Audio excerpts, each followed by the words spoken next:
चलो let us start with the discussion on as 22 accounting for taxes on income. ठीक है। ये इसमें क्या देखने वाले अपन? देखो ये एएस के अंदर बेसिकली आप लोग ये देखने वाले हैं कि अपना जो बुक्स का जो इनकम रहता है, अपनी बुक्स किस हिसाब से बनाई जाती है। अपनी बुक्स बनाई जाती है कंपनीज अकाउंट कंपनीज एक्ट के हिसाब से, है ना। Going concern, consistency, going concern हो गया, एक्रूअल सिस्टम हो गया। इसके हिसाब से अपन लोग अकाउंटिंग करते हैं, इसके हिसाब से अपन लोग बुक्स ऑफ अकाउंट बनाते हैं। अब बुक्स ऑफ अकाउंट का प्रॉफिट जो रहता वो बहुत बार अलग रहता एज कंपेयर टू पीजीबीपी का जो प्रॉफिट आ रहा। पीजीबीपी हो गया होगा आप लोगों का। वहां पे अपन लोग क्या देखते थे कि प्रॉफिट लेते थे अपन बुक्स ऑफ अकाउंट का, फिर उसके अंदर बहुत सारी चीजें ऐड करते थे जिनका डिडक्शन मिलने वाला है। मतलब जिनको लेस करना पड़ता है, जिसका डिडक्शन मिलने वाला है, ऐड करना पड़ता है जिनको डिसअलाउड है, या फिर जिनका डिडक्शन नहीं मिलने वाला है ना। तो पीजीबीपी के अंदर अपन लोग क्या करते थे, बुक्स का प्रॉफिट लेते थे, उसके अंदर बहुत सारे एडजस्टमेंट करते थे। जिसका डिडक्शन मिलता था अपन उसको माइनस करते थे, जिसका डिडक्शन नहीं मिलता था अपन उसको प्लस करते थे, एग्जाम्प्ट को माइनस करते थे, डिसअलाउड इनकम को प्लस करते थे, डिसअलाउड एक्सपेंसेस को प्लस करते थे। तो बात ऐसी है कि पीजीबीपी का प्रॉफिट और बुक्स का प्रॉफिट के अंदर हमेशा क्या रहता है, फर्क रहता है। अब ये फर्क क्यों रहता है ये अपन लोग एस 22 में सीखने वाले हैं। तो यहाँ पे बेसिकली आप लोगों को क्या देखने का, हमेशा आप लोगों को दो बातें देखने की यहाँ पे। क्या? एक तो बुक्स ऑफ अकाउंट कितना प्रॉफिट बता रहा है आपको। क्या? एक तो बुक्स का प्रॉफिट, बुक्स का प्रॉफिट मतलब क्या, कंपनीज एक्ट के हिसाब से जो आपने अकाउंटिंग किया हुआ है। एक तो बुक्स का प्रॉफिट, ठीक है, बुक्स का प्रॉफिट ऑन वन साइड, ठीक है, इसके ऊपर आप टैक्स निकालेंगे। और दूसरा, लेकिन एक्चुअली आप टैक्स किसके हिसाब से पे करते बताओ? बुक्स के हिसाब से आप लोग टैक्स पे करते हैं कि पीजीबीपी के अंदर जितना प्रॉफिट आ रहा है उसके ऊपर टैक्स पे करते हैं आप? बताओ। बुक्स में जितना प्रॉफिट आ रहा है पीजीबीपी उसके के ऊपर टैक्स प्रॉफिट पे पे। करते हैं कि इनकम टैक्स में जितना पीजीबीपी के हिसाब से प्रॉफिट आया उसके ऊपर आप टैक्स की चालान भरते? अपन लोग इनकम टैक्स में पीजीबीपी के अंदर या फिर अपने बिजनेस का जितना प्रॉफिट आ रहा उसके हिसाब से अपन लोग चालान भरते हैं। तो पीजीबीपी का प्रॉफिट अलग रहेगा, बुक्स का प्रॉफिट अलग रहेगा। समझ में आ रहा क्या? तो ये दोनों के डिफरेंस के कारण क्या हो जाता, यहाँ पे आप लोगों को बहुत बार बनाना पड़ता है डेफर्ड टैक्स एसेट या फिर डेफर्ड टैक्स लाइबिलिटी। समझ में आ रहा है कि एक तो एसेट बनेगा टैक्स का या फिर एक तो लाइबिलिटी बनने वाली है। तो इसका अजम्पशन क्या है यहाँ पे कि बुक्स का प्रॉफिट अलग रहेगा, पीजीबीपी का प्रॉफिट अलग रहेगा, दोनों के बीच में डिफरेंस रहने वाला है। डिफरेंस भी अलग अलग टाइप के रहते हैं। एक तो परमानेंट डिफरेंस रहेगा, दूसरा रहेगा टाइमिंग डिफरेंस। समझ में आ रहा? फिर वो डिफरेंस के कारण आप लोग डेफर्ड टैक्स एसेट बनाएंगे कभी कभी, या फिर कभी कभी आप लोग डेफर्ड टैक्स लायबिलिटी बनाने वाले हैं। मेरे को एक बात बताओ, बुक्स में कितना टैक्स डेबिट होता होगा? बुक्स में जो टैक्स डेबिट किया जाता है, टैक्स का जो एक्सपेंस अपन लोग बोलते हैं, उसके अंदर क्या आता है मालूम है? Current tax. मतलब आप लोग टैक्स का जितना चालान भर रहे उसको क्या बोलते हैं अपन लोग? करंट के अंदर भरा गया हुआ टैक्स। मतलब जितने की चालान भरी, जितने का एक्चुअल पेमेंट हो रहा, प्लस आप लोगों का डेफर्ड टैक्स भी ऐड करना पड़ता है। बुक्स के अंदर टोटल टैक्स कितना दिखने वाला है आपका? एक तो जितने की आप चालान भर रहे वो, प्लस जितना आप डेफर्ड टैक्स एसेट या लायबिलिटी बना रहे वो, दोनों भी आप लोगों को देखना पड़ेगा। तो AS 22 क्यों आया हुआ है? AS 22 इसलिए आया हुआ है क्योंकि यहाँ पे डिफरेंस रहता है अकाउंटिंग इनकम में और टैक्सेबल इनकम के अंदर। अकाउंटिंग इनकम जो कि बुक्स ऑफ अकाउंट से आती, टैक्सेबल इनकम जो कि इनकम टैक्स एक्ट के हिसाब से लाई जाती है। दोनों के अंदर डिफरेंस रहता है, इसके लिए आपको डेफर्ड टैक्स एसेट या फिर डेफर्ड टैक्स लायबिलिटी बनाना पड़ता है। देखो मैं जब अकाउंटिंग के अंदर हूँ, AS 22 इज फॉर अकाउंटिंग, मतलब बुक्स ऑफ अकाउंट की बात करेगा। ये क्या पकड़ेगा कि बुक्स में कितना टैक्स आ रहा और आप एक्चुअली कितना पे कर रहे हैं। समझ में आ रहा है? बुक्स में कितना टैक्स आ रहा है as per books of account, और पीजीबीपी के हिसाब से आप कितना एक्चुअली पे कर रहे हैं। बुक्स में ज्यादा टैक्स आ रहा, बुक्स में ज्यादा टैक्स आ रहा और आप पीजीबीपी में कम टैक्स भर रहे, तो ये डेफर्ड टैक्स लायबिलिटी बनाएगा। बुक्स में कम टैक्स आ रहा, सर पीजीबीपी के वॉइस हिसाब से ब्रेक आप हो ज्यादा रहा है। टैक्स भर रहे। हेलो, हाँ बोलो साक्षी। सर वॉइस ब्रेक हो रहा था मेरा। वॉइस ब्रेक हो रहा? क्लियर नहीं है सर वॉइस। एक सेकंड।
हेलो, हाँ। तो बात ये चल रही थी अपन लोगों की कि बुक्स का जो प्रॉफिट है और पीजीबीपी का जो प्रॉफिट है, इसको आपको कंपेयर करना पड़ेगा। लेकिन आपके लिए जो बेंचमार्क है, किसके अगेंस्ट कंपेयर करेंगे आप? कभी भी बुक्स का जो प्रॉफिट है उसको ही बेंचमार्क समझ के आप लोग कंपेयर करने वाले हैं। बुक्स के प्रॉफिट के हिसाब से आप लोग पीजीबीपी का प्रॉफिट कंपेयर करने वाले हैं। बुक्स में प्रॉफिट ज्यादा तो टैक्स ज्यादा। अगर इनकम टैक्स में आप कम टैक्स भरे तो फिर क्या बनाएंगे आप लोग? डेफर्ड टैक्स लाएंगे। बुक्स में कम है प्रॉफिट, इनकम टैक्स में आप ज्यादा ज्यादा ज्यादा प्रॉफिट है आपका, आप ज्यादा चालान पे कर रहे हैं, तो आपको फिर वहां पे डेफर्ड टैक्स एसेट बनाना पड़ेगा। तो डेफर्ड टैक्स एसेट और डेफर्ड टैक्स लायबिलिटी ये आप देखते रहने वाले हैं। तो बात ऐसी है कि आप लोगों को कंपेयर करने के लिए हमेशा दोनों चीजें सामने रखना पड़ेगी। एक तो बुक्स का प्रॉफिट और दूसरा इनकम टैक्स का प्रॉफिट। ये दोनों चीजें आप लोगों को सामने रखना पड़ेंगी। ठीक है।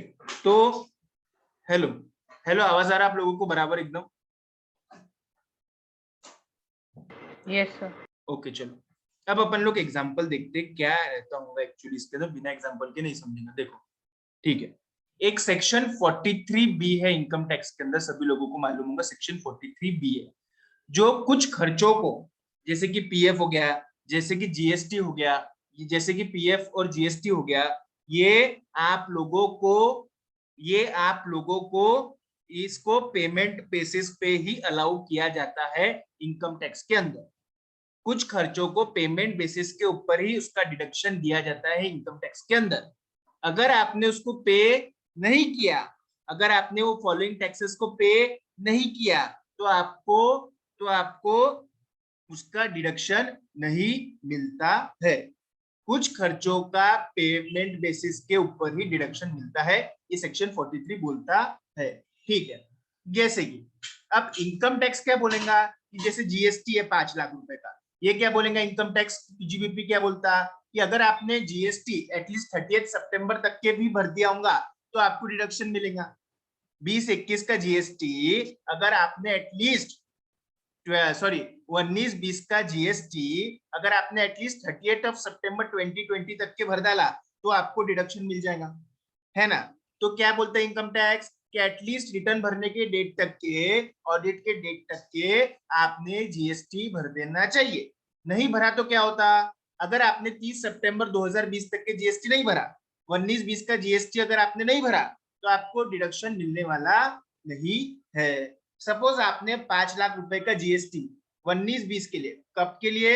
19-20 के लिए 5 लाख रुपए का GST after the due date of return भरा है। 19-20 के लिए आपने जीएसटी 5 लाख रुपए का after the due date of filing of return भरे हुआ है। तो मेरे को एक बात बताओ, क्या 19-20 का रिटर्न भरने के पहले आपने जीएसटी भरा था क्या? Of course not. तो क्या आपको इसका डिडक्शन मिलेगा कि 19-20 में? बोलो तो 19-20 में इसका डिडक्शन मिलेगा क्या? कौन बोलेगा? नहीं। नहीं मिलेगा, क्योंकि पे नहीं किया, डिडक्शन मिलेगा नहीं। यही तो सेक्शन 43 भी है, पेमेंट बेसिस के ऊपर कुछ खर्चों का डिडक्शन मिलता है। ओके। लेकिन बुक्स ऑफ अकाउंट काय के बेसिस के ऊपर बनते? एक्रूअल बेसिस के ऊपर, पेमेंट बेसिस के ऊपर कोई भी बुक्स ऑफ अकाउंट नहीं बनते हैं। जीएसटी आपको खर्चा लागू हो गया तो आपको जीएसटी का डिडक्शन बुक्स में तो मिल जाएगा। समझ में आ रहा है क्या मेरे को? बुक्स में तो जीएसटी का डिडक्शन मिल जाएगा। तो बुक्स में 5 लाख से इनकम कम रहेंगी और इनकम टैक्स में 5 लाख से इनकम ज्यादा रहने वाली है। अगले साल क्या होगा बताओ तो? फिर अगले साल क्या होगा बताओ तो? आपने भरा था 1/2/2021 को, इनकम टैक्स में कब मिलेगा फिर इसका डिडक्शन? आपको मिल जाएगा इसका डिडक्शन 20-21 के अंदर। जिस दिन भर दिया उस दिन डिडक्शन मिल जाता है, यही तो सेक्शन 43B है। तो इनकम टैक्स में 20-21 के अंदर आपको इसका डिडक्शन मिल जाएगा। समझ में आ रहा? 20-21 के अंदर इनकम टैक्स में इसका डिडक्शन मिल जाएगा आराम से, 5 लाख रुपए का। Getting my point? 20-21 में मिल जाएगा। तो 20-21 में क्या हो जाएगा? सिचुएशन अलग हो जाएगी। इनकम टैक्स में आपका इनकम कम रहेगा और बुक्स में इनकम ज्यादा रहेगा। तो यहाँ पे क्या हो रहा कि 2 साल, पहले साल में क्या हो रहा मालूम है क्या? पहले साल में ऐसा हो रहा कि आपका जो बुक्स का इनकम है वो 5 लाख से कम है और इनकम टैक्स का इनकम 5 लाख से ज्यादा है। दूसरे साल में बुक्स का इनकम कम है, इनकम टैक्स का इनकम ज्यादा है। मतलब क्या हो गया? पहले देखो यहाँ पे मैं लिखता बुक्स, यहाँ पे लिखता मैं इनकम टैक्स। बुक्स का इनकम पहले साल में क्या हो रहा, प्लस सॉरी इनकम टैक्स के अंदर क्या हो रहा पहले साल में, +5 लाख हो रहा है ना। समझ में आ रहा क्या? यहाँ पे कितने का डिफरेंस आ गया आपका, 5 लाख का डिफरेंस आ गया, दोनों इनकम के अंदर 5 लाख का डिफरेंस आ गया।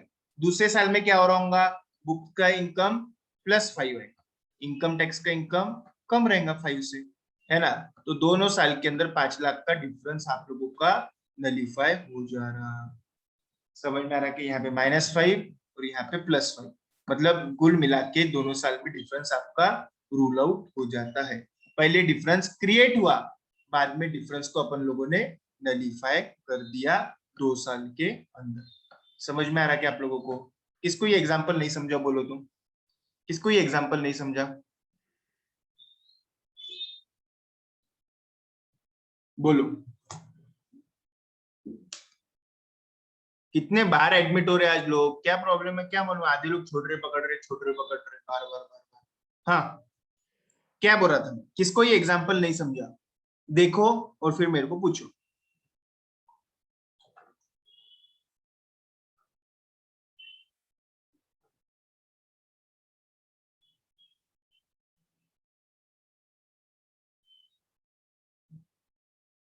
समझा क्या ये एग्जांपल, तो मैं आगे बढ़ता हूं।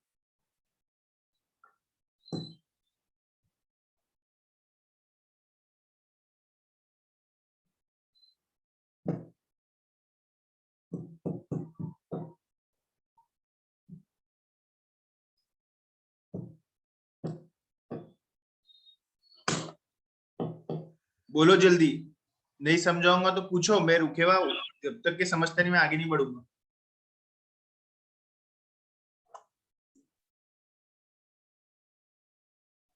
सर एक बार फिर से बताओ।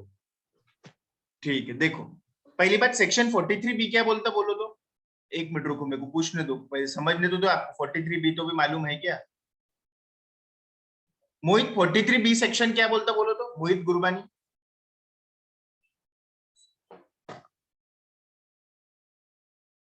मोहित, ये इसका हमेशा क्या सुने नहीं आता क्या इसको? हेलो मोहित गुरबानी, आवाज आ रहा क्या? Yes sir. हाँ, सेक्शन 43B बोलो तो पीजीबीपी का क्या रहता?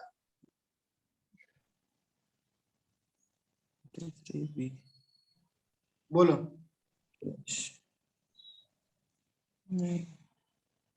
सर याद नहीं आ रहा।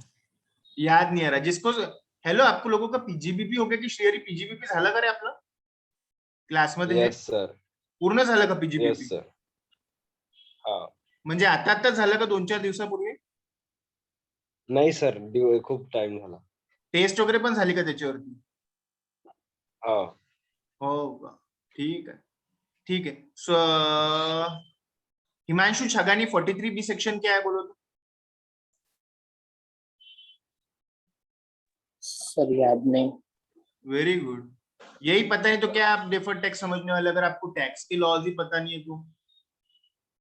गीता 43B सेक्शन क्या है बताओ तो?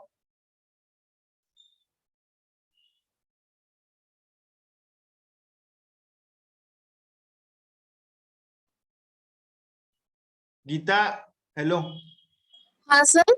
43B सेक्शन मध्ये काय असते सांगा बरं. सर 43 सेक्शन में एक्यूअल बेसिस इनकम वगैरह. है काही सांगता का? एक्रुअल बेसिस नाही है त्याच्यात, पेमेंट बेसिस है त्याच्यात. बंसीकडे बताओ तो 43B क्या है सेक्शन? सर अलाउेबल डिडक्शंस की लिस्ट. क्या क्या क्या? डिडक्शंस जो अलाउ रहते हैं उनकी लिस्ट. नहीं कौन से डिडक्शंस अलाउ, कौन से एक्सपेंसेस अलाउ रहते हैं? नहीं नहीं, गलत गलत, वेरी रॉन्ग. कौन से डिडक्शन अलाउ रहते हो तो पूरे पीजीबीपी में दिए डिडक्शन कौन से रहते थे. हाँ, ये साक्षी सिसोदिया बोले तो 43B सेक्शन क्या है? The deductions are only allowed on the basis of payment. Payment basis पे जो करते खर्चे उनका ही डिडक्शन मिलता है. जैसे कि एग्जांपल तो देखा था. जो ड्यू डेट के बाद करते उनका एक्सपेंसेस नहीं, मतलब उनका डिडक्शन नहीं आता. एग्जांपल तो एग्जांपल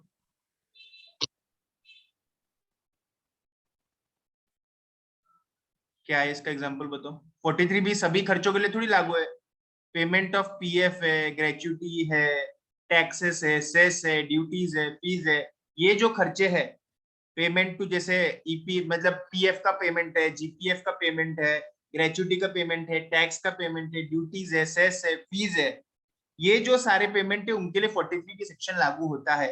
43 भी ये सेक्शन ये बोलता है कि अगर टैक्स का पेमेंट, अगर आपने ड्यू डेट मतलब कौन सी ड्यू डेट बोलते हैं साक्षी, यहाँ पे रिटर्न फाइलिंग की ड्यू डेट बोलते हैं यहाँ पे, ठीक है, रिटर्न फाइलिंग के ड्यू डेट तक के अगर आपने टैक्सेस, सेस, ड्यूटी, फी या फिर एम्प्लॉय पेमेंट का पीएफ को जो पेमेंट रहता है, जीपीएफ का पेमेंट, ग्रेचुटी का पेमेंट जो रहता है, अगर आपने रिटर्न फाइलिंग के ड्यू डेट तक के नहीं भरा तो इनका डिडक्शन आपको नहीं मिलेगा। फिर सर इनका डिडक्शन कब मिलेगा? जब आप पेमेंट करेंगे तब इनका डिडक्शन मिलने वाला है। ठीक है, सिंपल सिंपल बोल दिया मैंने। क्या बोला मैंने कि 5 लाख रुपए का जीएसटी था, 5 लाख रुपए का जीएसटी था, मैं बात कर रहा हूँ 19-20 साल की, 19-20 का 5 लाख रुपए का जीएसटी आपने रिटर्न फाइलिंग की ड्यू डेट तक के नहीं भरा तो क्या होगा इसके हिसाब से। अब रिटर्न फाइलिंग की ड्यू डेट वगैरह तो ये तो सब इनकम टैक्स के लिए है ना, बुक्स में तो मैं एक्रूअल बेसिस के ऊपर सब चीजों का डिडक्शन ले ही लेता, बुक्स में थोड़ी पेमेंट बेसिस है। तो बुक्स में क्या हो जाता, 5 लाख से इनकम कम हो जाए, और इनकम टैक्स में क्या हो जाएगा, वो डिसअलाउ होने की वजह से 5 लाख रुपए की आपकी इनकम बढ़ जाएंगी। आपने फिर ये कब भरा, आपने नेक्स्ट ईयर भरा, तो नेक्स्ट ईयर बुक्स की इनकम 5 लाख से ज्यादा रहेंगी, और इनकम टैक्स के अंदर क्योंकि डिडक्शन मिल रहा है आपको 5 लाख रुपए का, जो कि पिछले साल नहीं मिला था, उसके अंदर इनकम टैक्स की आपकी 5 लाख रुपए की इनकम कम हो जाएगी। समझ में आ रहा है कि आप लोगों को? तो दोनों साल में 5 लाख रुपए का डिफरेंस पैदा हो रहा है। समझे क्या? इससे भी इजी। अच्छा जान लो 43 दी तो सेक्शन, सपोज चलो आप लोगों को ज्यादा पता नहीं, डेप्रिसिएशन पता होगा आप लोगों को? डेप्रिसिएशन तो पता होगा ना? Yes sir 32। ठीक है, डेप्रिसिएशन के बारे में देखते हैं। हाँ चलो देखो एक एग्जांपल बताता मैं, ठीक है। अकाउंटिंग की इनकम है आप लोगों की 12 लाख रुपए, पीजीबीपी का प्रॉफिट मतलब पीजीबीपी के अंदर जो टैक्सेबल इनकम आ रही वो है आप लोगों की 10 लाख रुपए। बताओ कितना डिफरेंस है दोनों इनकम में? बताओ कितना डिफरेंस है दोनों इनकम में? 2 लाख। 2 लाख रुपए का डिफरेंस। Very good. ये 2 लाख रुपए का डिफरेंस क्यों आया मालूम है क्या? वो इसलिए आया क्योंकि देखो क्या हो रहा था, एक 4 लाख रुपए का आपने कोई भी एक इक्विपमेंट वगैरह लिया हो, ठीक है। इनकम टैक्स वाले क्या बोलते हैं, क्योंकि बोले स्पेशल इक्विपमेंट है तो बोले पूरा की पूरा डेप्रिसिएशन आप एक ही साल में खा लो, ठीक है। उसकी लाइफ कितनी थी, बोले 2 साल। तो बुक्स में मैं क्या फॉलो करता मालूम है? बुक्स में मैं फॉलो करता SLM basis of accounting, SLM basis of claiming the depreciation. Books में क्या होगा फिर बताओ तो? बुक्स में क्या होगा और इनकम टैक्स में क्या होगा बताओ, शेयर ही बोलो तो। सर बुक्स में इनकम ज्यादा दिखेगी और इनकम टैक्स में कम दिखेगी। देखो बुक्स के अंदर 2 साल के अंदर डेप्रिसिएशन आप लोग लेंगे 2 लाख और 2 लाख, कितने का खर्चा था टोटल? 4 लाख रुपए का इक्विपमेंट था। बुक्स में हम एसएलएम फॉलो करते हैं, एक साल 2 लाख, अगले साल 2 लाख। इनकम टैक्स में हम क्या करते हैं, एक ही साल में पूरा की पूरा खा जाते हैं। इनकम टैक्स में एक ही साल के अंदर 4 लाख रुपए पूरा की पूरा खा लेंगे। तो क्या हो जाएगा, पहले देखो इसके अंदर क्या होगा, फिर पहले 2 लाख रुपए का आपका डिफरेंस यहाँ पे क्रिएट हो गया है ना, और फिर दूसरे साल में 2 लाख रुपए का डिफरेंस नलीफाई हो गया। यहाँ तक के समझा क्या? यहाँ तक के किसी को कोई प्रॉब्लम है क्या? बोलो तो। यहाँ तक के किसी को कोई प्रॉब्लम है क्या? सर ये 2 लाख का डिफरेंस कैसे आ रहा है? देखो 2 लाख में से 4 लाख गए, 2 लाख रुपए नेगेटिव और बाद में 2 लाख रुपए पॉजिटिव, तो टोटल 2 साल के अंदर डिफरेंस कितना हो गया? 0। 2 lakh negative plus 2 lakh positive. समझे क्या आप लोग? यहाँ तक के किसी को कोई एरर, किसी को डाउट है क्या? बोलो। नहीं ना सर। ठीक, चलो ऊपर चलते थोड़ा सा। तो बुक्स के अंदर कितना डेप्रिसिएशन है? 2 लाख। इनकम टैक्स में कितना डेप्रिसिएशन है? 4 लाख। अगले साल बुक्स में डेप्रिसिएशन कितना है? 2 लाख। इनकम टैक्स में डेप्रिसिएशन कितना है? 0, क्योंकि पूरा के पूरा एक ही साल में खा। अब ऊपर आओ, इनकम कैसे दिखेंगी? बुक्स की दिखेंगी 12 लाख, पीजीबीपी का इनकम दिखेगा 10 लाख। ये समझा के कैसा आपको? बुक्स की इनकम 2 लाख से ज्यादा है। क्यों बुक्स की इनकम 2 लाख से ज्यादा है? क्योंकि बुक्स में डेप्रिसिएशन आप 2 साल में खा रहे और इनकम टैक्स में डेप्रिसिएशन आप 1 साल में ही खा जा रहे। तो कितने का डिफरेंस क्रिएट हो गया यहाँ पे? 2 लाख रुपए का। ये जो 2 लाख रुपए का डिफरेंस दिख रहा जो पहले क्रिएट हो रहा, ये जो 2 लाख का डिफरेंस दिख रहा जो पहले क्रिएट हो रहा, ये जो 2 लाख रुपए का डिफरेंस दिख रहा जो पहले क्रिएट हो रहा बाद में रिवर्स हो रहा, इसके वजह से ही डेफर्ड टैक्स बनता है और इसी को ही आप लोग टाइमिंग डिफरेंस बोलते हैं। समझे क्या? देखो इसके कारण अपन लोगों का क्या होगा मालूम है?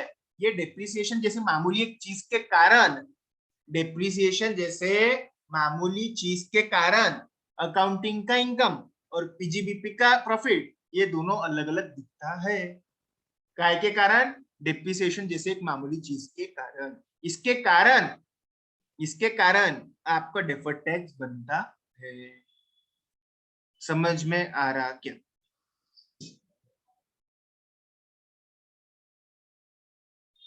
Yes sir. Yes, sir. बसा ना? ठीक है, तो समझा आप लोगों को? किसी को कोई डाउट है?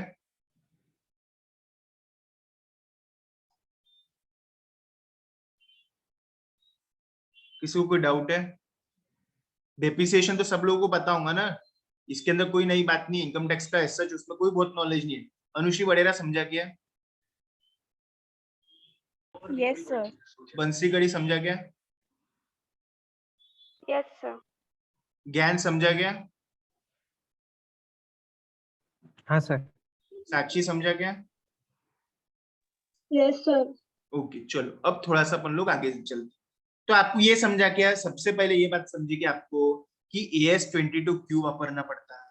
सर AS22 इसलिए वापरना पड़ता आप लोगों को क्योंकि अकाउंटिंग का इनकम अलग रहता, पीजीबीपी का इनकम अलग रहता। एक बात, टैक्स आप अच्छा टैक्स किसके हिसाब से? चालान जो भरना पड़ेंगे इनकम टैक्स की चालान, बताओ वो कितने लाख के प्रॉफिट के ऊपर भरना पड़ेगी इनकम टैक्स की चालान? चालान जो इनकम टैक्स की भरना पड़ती, मतलब टैक्स जो भरना पड़ता वो कितने लाख के प्रॉफिट के ऊपर आपको भरना पड़ेगा? बोलो तो, साक्षी बोलो तो।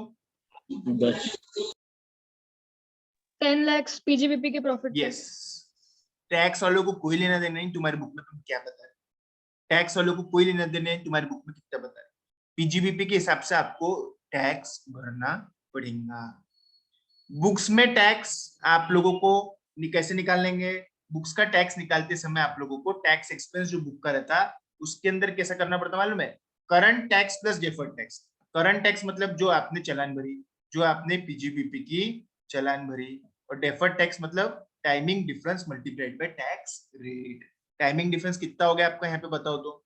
2 लाख का पहले क्रिएट हुआ बाद में रिवर्स हुआ, इसका मतलब 2 लाख रुपए का आपका टाइमिंग डिफरेंस है।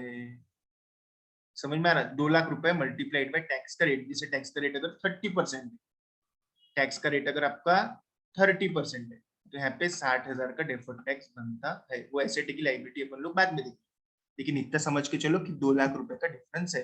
सर टाइमिंग डिफरेंस कैसे आया?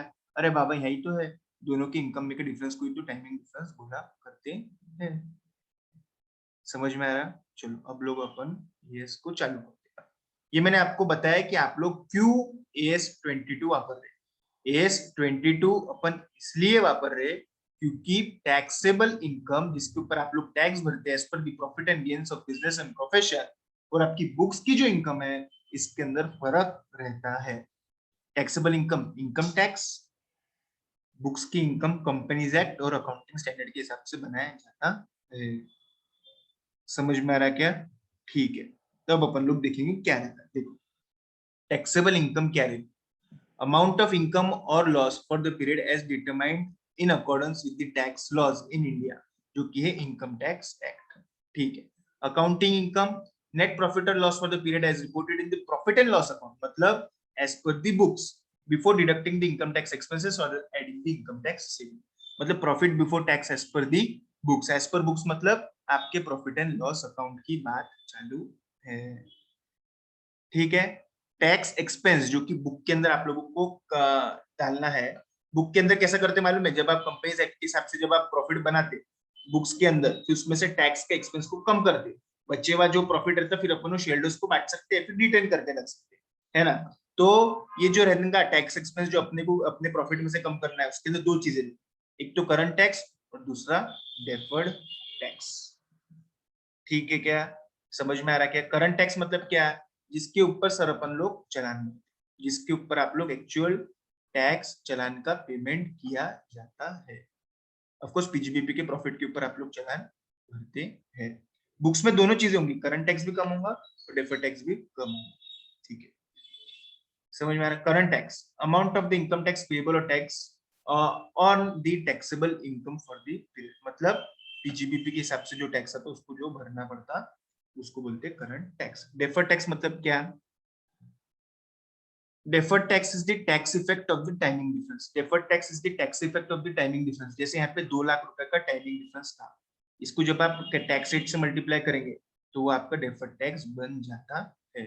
जैसे मैंने 2 लाख रुपए को टैक्स रेट से मल्टीप्लाई करा, फिर आ गया 60,000, यही 60,000 आपका डेफर्ड टैक्स बोला जाता है। समझ में आ रहा क्या? ठीक है, इसको कोई डाउट यहाँ तक के? कोई डाउट है कि यहाँ तक के? ठीक है, चलो। टाइमिंग डिफरेंस क्या रहता? ठीक है, टाइमिंग डिफरेंस मतलब क्या? The differences between the amount in respect of a particular item of revenue or expense as recognized in the profit and loss account and the corresponding amount which is recognized for the computation of the taxable income। मतलब क्या है? ये दो amount में का difference है। Amount revenue मतलब revenue nature का भी रह सकता है, एक्सपेंस नेचर का भी रह सकता है, और ये अमाउंट दोनों इसमें है। प्रॉफिट एंड लॉस अकाउंट में भी है। प्रॉफिट एंड लॉस अकाउंट मतलब किसकी बात चालू है यहाँ पे? ये बताओ Sushant, profit and loss account मतलब किसकी बात चालू है? बोलो। बुक्स की कि पीजीबीपी की? बुक्स की। Yes, very good. तो एक पर्टिकुलर एक्सपेंस या फिर रेवेन्यू का आइटम हो सकता है जो कि बुक्स में अलग है और आप लोगों के पीजीबीपी के अंदर वो अलग अलग है। उसके वजह से ही टाइमिंग डिफरेंस क्रिएट होता है। There are differences between the amount in respect of a particular item of revenue or expenses recognized in the profit and loss account and the corresponding amount which is recognized for the computation of the taxable income। जैसे कि यहाँ पे वही तो हो रहा था कि देखो एक particular amount of expense nature है, एक particular amount of nature of expense है जो कि बुक्स में 2 लाख रुपए है और इनकम टैक्स में वो 4 लाख रुपए है। इसकी वजह से क्या हो गया? 2 लाख रुपए का आपका टाइमिंग डिफरेंस क्रिएट हो रहा है। ऑफ कोर्स वो अगले साल रिवर्स होगा। देखो टाइमिंग डिफरेंस मतलब क्या? एक पर्टिकुलर अमाउंट है जो कि बुक्स में 2 लाख है, इनकम टैक्स में वो 4 लाख है, दोनों के बीच में फर्क है और वो फर्क अगले साल रिवर्स। इसको क्या बोलते हैं आप लोग? Timing difference. समझ में आ रहा क्या? टाइमिंग डिफरेंस इसको ही बोला जाता है। फिर परमानेंट डिफरेंस क्या रहता है? एक तो टाइमिंग डिफरेंस। टाइमिंग डिफरेंस क्यों बोल रहे होंगे इसको? Yes anybody? इसको क्यों टाइमिंग का डिफरेंस बोल रहे हैं अपन लोग? सिर्फ टाइम का डिफरेंस है, बोलो। अमाउंट का डिफरेंस नहीं है, सिर्फ समय का फर्क। ऐसा क्यों बोल रहे होंगे? कौन बोलेगा बताओ? टाइमिंग डिफरेंस क्यों बोल रहे हैं अपन इसको? टाइम का क्या लेना देना है यहाँ पे? बताओ कौन बोलेगा?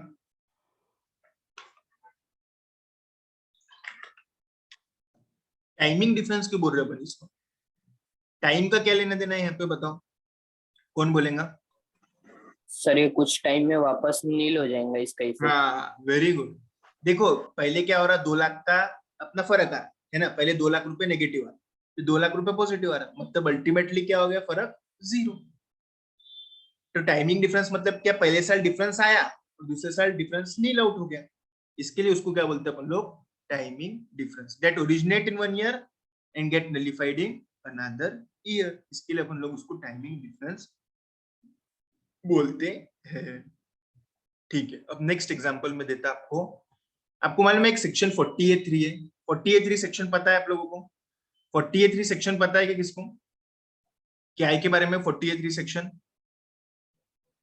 सुकृता गोटाखडे 40A3 सेक्शन कशाबद्दल आहे सांगा बरं? आठवत नाही। Very good. तेजस गांधी? याद नहीं sir. Very good, very good. हाँ, और कोई बता पाएगा? 40A3 नाम का एक सेक्शन है, हिंट दो कि उसके अंदर एक 10,000 का ऐसा लिमिट है, 10,000 कैश पेमेंट के लिए सर, कैश पेमेंट। हाँ 48(3) सेक्शन ये बोलता है कि 10,000 के ऊपर अगर आप कोई भी कैश पेमेंट अगर करते होंगे तो वो डिसअलाउड हो जाएगा। सर वो फिर वो कब अलाउ होगा, नेक्स्ट ईयर होगा कि नहीं? वो कभी भी अलाउ नहीं होने वाला है। कैश में कुछ खर्चे नहीं कर सकते। जैसे कि 10,000 के ऊपर अगर आपने कोई भी कैश में एक्सपेंडिचर करा वो डिसअलाउड हो जाएगा। सर परचेस रहा तो 10,000 के ऊपर डिसअलाउड। सर फिक्स एसेट खरीदे 10,000 के ऊपर कैश में तो भी डिसअलाउड। कोई भी खर्चा 10,000 के ऊपर अगर आप कैश में करते होंगे तो वो डिसअलाउड हो जाएगा, डिसअलाउड हो जाएगा, उसका डिडक्शन नहीं मिलेगा। लेकिन बुक्स में तो एक्चुअल बेसिस पे चलती रहता। बुक्स में है कि कैश में करना चाहिए, चेक में नहीं करना चाहिए, ऐसा बुक्स में कोई नियम कानून नहीं है। कंपनीज एक्ट में थोड़ी कोई नियम कानून है कि खर्चा कैश में मत करो, चेक में करो। कंपनीज एक्ट में कुछ नहीं है, जबकि इनकम टैक्स में है। देखो एक एग्जांपल देता मैं, ठीक है। आपका जो पीजीबीपी का जो प्रॉफिट है, पीजीबीपी का जो प्रॉफिट है वो कितना है मालूम है क्या? पीजीबीपी का प्रॉफिट है 12 लाख रुपए, ठीक है।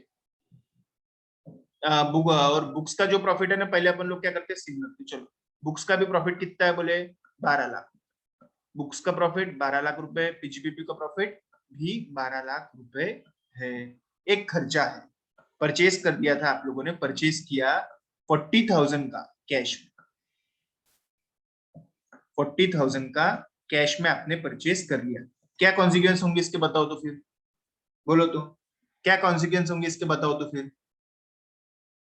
40,000 का परचेस कर लिया आपने कैश में, इनकम टैक्स में क्या हो जाएगा? 40,000 रुपए डिसअलाउड हो जाएंगे। तो पीजीबीपी का प्रॉफिट कितना आएगा बताओ तो? पीजीबीपी का प्रॉफिट कितना आएगा? बंसीगढ़ी पीजीबीपी का प्रॉफिट कितना आएगा बताओ तो? 12,40,000। वेरी गुड, क्योंकि 40,000 डिसअलाउ हो गए, डिसअलाउ हो गए मतलब ऐड हो गए, ऐड होने की वजह से क्या हो गया? पीजीबीपी का प्रॉफिट आपका हो गया 12,40,000। और आप लोगों का बुक्स का प्रॉफिट कितना हो गया रे बेटा? बुक्स के प्रॉफिट में कोई चेंज नहीं, क्योंकि कंपनीज एक्ट में थोड़ी ये सब धंधे कि कैश में मत करो, ऐसा मत करो, वैसा मत करो। तो यहाँ पे क्या हो गया? 40,000 रुपए का डिफरेंस आ गया। अच्छा ये ईयर 1 है, ईयर 2 में कुछ फर्क रहेगा कि नहीं? तो यहाँ पे कितना डिफरेंस अराइज हो गया बताओ तो? डिफरेंस कितना आ गया बंसीगढ़ी दोनों इनकम में, दोनों प्रॉफिट में? 40,000। 40,000। अभी रिवर्स होगा कि नेक्स्ट ईयर बताओ तो? नो। नहीं, तो ये डिफरेंस ऐसा है, ये दाग ऐसा है जो कभी नहीं धुलता, ये डिफरेंस ऐसा है जो कभी नहीं मिटता। इसके लिए इसका नाम है परमानेंट डिफरेंस, परमानेंट डिफरेंस। और खास बात बताओ आपको, परमानेंट डिफरेंस ऐसा डिफरेंस होता है जो कभी नहीं जाता, और ये डिफरेंस हमेशा के लिए रहेगा। और इसके लिए कोई डेफर्ड टैक्स नहीं बनता, नो डेफर्ड टैक्सेस, क्योंकि रिवर्स नहीं होता। मतलब डेफर्ड टैक्सेस सिर्फ टाइमिंग डिफरेंस के लिए ही बनते हैं। जहां पे टाइमिंग डिफरेंस नहीं, वहां पे डेफर्ड टैक्सेस भी नहीं है। जहां पे टाइमिंग डिफरेंस नहीं है तो डेफर्ड टैक्सेस नहीं है, डेफर्ड टैक्सेस नहीं है तो AS 22 में देखने का काम ही नहीं है। AS 22 is for accounting for taxes on income and it is for only timing difference. एक डिफरेंस जो एक साल बन रहा है दूसरे साल रिवर्स हो जा रहा है। जहां पे टाइमिंग डिफरेंस नहीं, वहां पे डेफर्ड टैक्सेस भी नहीं रहने वाला है। अब ये ऐसा डिफरेंस है जो कि एक बार डिसअलाउ हो गया तो कभी जिंदगी में अलाउ ही नहीं होगा। ये परमानेंट डिफरेंस कहलाएगा। परमानेंट डिफरेंस के लिए कोई डेफर्ड टैक्स नहीं बनता, AS 22 में नहीं आता। इनफैक्ट वो डेफर्ड टैक्स के लिए ही नहीं है। समझे क्या? दिया है यहाँ पे differences between the taxable income and accounting income for a period that originate in one period and do not get reversed subsequently. Reverse ही नहीं होता। टाइमिंग डिफरेंस में differences between the taxable income and accounting income for a period that originate in one period and is capable of reversal in one or more subsequent periods. तो यहाँ पे timing difference reverse हो जाता, subsequently खत्म हो जाता। ये क्या हो जाता है? ये परमानेंट है, नो रिवर्स।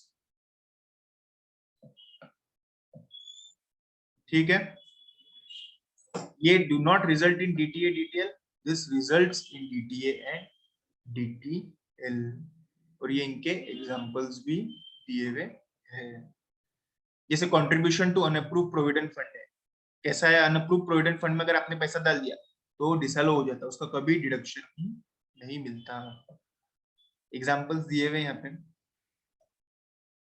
जैसे गुडविल राइट ऑफ कर दिया बुक्स में, आपने गुडविल खत्म कर दिया, पीएम को डेबिट कर दिया, ऐसा पीएनएल में फिर अपने डेबिट करके पीएनएल को उतने से कम कर जाऊंगा प्रॉफिट को, इनकम टैक्स में थोड़ी गुडविल का डिडक्शन मिलता। Getting my point? तो यहाँ पे एग्जांपल दिए हुए हैं, फटाफट ये पढ़ना चालू करो, पढ़ते ऊपर से पढ़ना चालू करो। क्या क्या पढ़ने का? ये पढ़ने का है, उसके बाद में आपको ये पढ़ने का है, उसके बाद में आपको ये पढ़ने का है, और ये पढ़ने का है। ये चारों चीजें आप लोगों को पढ़ने की है। Getting my point? ये चारों चीजें पढ़ो और फिर मीटिंग को आप लोगों को फटाफट रिजॉइन करने का है। मैं 2 से 3 मिनट दे रहा, आप लोगों को ये पूरा पढ़ के निकालने का है। ठीक है, चलो।